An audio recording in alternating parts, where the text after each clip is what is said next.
अध्याय 4 अधिक मासाची विनवणी. श्री नारायण ऋषी नारदास सांगतात की त्या मलमासाने वैकुंठात येऊन श्रीहरीचे चरण धरले. डोळ्यात पाणी आणून तो म्हणाला, हे वैकुंठनाथा, मी तुला शरण आलो आहे. तू माझा उद्धार कर. मला तुझ्या चरणी आसरा दे. देवा, सारेजण माझा धिक्कार करतात. मला सर्व मासांनी आपल्यापासून दूर लोटले आहे. आता तू तरी तुझे भक्त रक्षणाचे ब्रीद आठवून मला आसरा दे. तू तुझ्या भक्तांवर संकट येताच ते दूर करतोस. तूच कालिया मारलास आणि गोकुळ वृंदावनातील लोकांचे रक्षण केलेस. द्रौपदीची हाक ऐकून तूच तिला वस्त्रे पुरवलीस. महादावाग्नीच्या मुखातून तूच त्या गोप आणि नगरजन वासियांचे रक्षण केलेस. भक्त प्रल्हादासाठी खांबातून प्रकट झालास.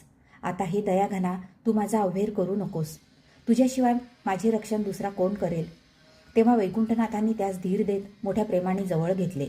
ते म्हणाले, बा मलमासा, आता तू मला शरण आला आहेस ना, मग आता चिंता सोड. जो प्राणी एकदा या वैकुंठात येतो त्यास कधीच दुःखे करावी लागत नाही, कारण त्या दुःखाला क्लेशाला इथे थारा नाही. आता तू मला तुझे नेमके दुःख काय ते सांग. त्यावर मलमासाने आपली जन्मकथा सांगत देवास म्हटले की देवा, या जगात प्रत्येक वाराला महिन्याला कोणता ना कोणता स्वामी आहे. मला कोणीच स्वामी नाही, त्यामुळे माझा कोणीच स्वीकार करत नाही. मला सर्व कार्यात निषिद्ध ठरवले आहे. आता मला हे उपेक्षितांचे जीवनच नकोसे झाले आहे. तेव्हा आता तूच मला तार अथवा मार.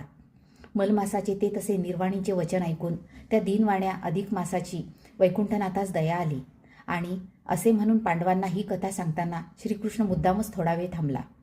इथे बृहन्नारदीय पुराणाचा मलमास विज्ञापनेचा 4था अध्याय पूर्ण होतो. जय श्रीकृष्ण.